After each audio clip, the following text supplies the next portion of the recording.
Pénélope Fay, bonjour. Vous êtes psychanalyste, membre de l'ECF et nous vous interviewons aujourd'hui au sujet de la diffusion de la journée de l'ACF qui aura lieu le 7 décembre à Cap-Science sur le thème de la famille. Est-ce que vous pouvez nous dire le titre d'une œuvre littéraire ou d'un film qui vous a particulièrement marqué sur ce thème et nous dire qu'est-ce que dans cette œuvre vous a marqué? Alors, c'est vrai que quand on pense au thème de la famille, enfin moi j'ai énormément de films et de livres qui me viennent en tête. Je trouve ça très difficile de choisir parce que finalement, ça parle presque toujours de ça. C'est assez rare qu'il y ait un individu tout seul, la famille est jamais très loin.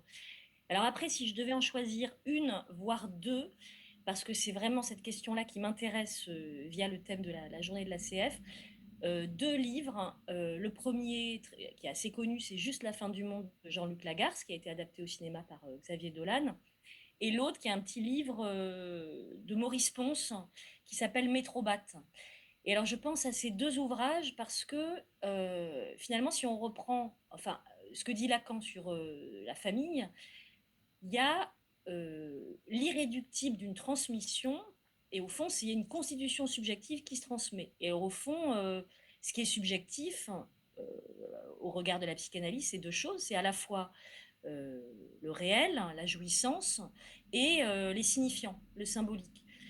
Et ce qui est intéressant à la fois dans Juste la fin du monde et Métrobat, c'est que c'est ça qui est mis en lumière. C'est-à-dire que dans le livre de Maurice Ponce, c'est l'histoire d'un précepteur qui est engagé par des parents pour instruire leur enfant.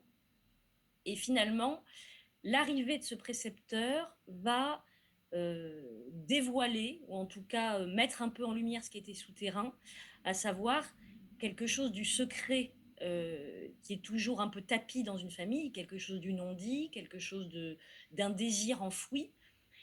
Et eh bien, l'arrivée de ce précepteur va révéler le désir de la femme, le désir de ce qui circule entre les parents. Donc ça, c'est une première chose. Donc il y a vraiment la jouissance, le réel hein, qui se révèle. Et puis, donc l'autre ouvrage de Lagarce, Juste la fin du monde, là aussi, enfin, c'est pas tant le réel, mais c'est finalement la langue. C'est-à-dire que Louis, qui est l'enfant de la famille, qui est parti depuis très longtemps, revient dans sa famille qu'il n'a pas vue depuis des années, parce que voilà, il a atteint une maladie grave, et puis il vient leur dire au revoir. Et ce qu'on lit, c'est finalement toute la langue de la famille dont lui s'est exclu, parce qu'il a créé sa propre langue. Lui, l'étranger, au fond, il s'est séparé, et malgré tout, la langue de la famille est encore là aussi tapie, et il est pris dans ses signifiants, même s'il a toujours voulu s'en séparer. Et voilà, c'est ça qui m'intéresse dans le prochain thème de la journée ACF, c'est que finalement, il y a une langue dans chaque famille et il y a un réel dans chaque famille, un su, et qui fait que évidemment, ça a une action sourde. Merci beaucoup Pénélope. Merci.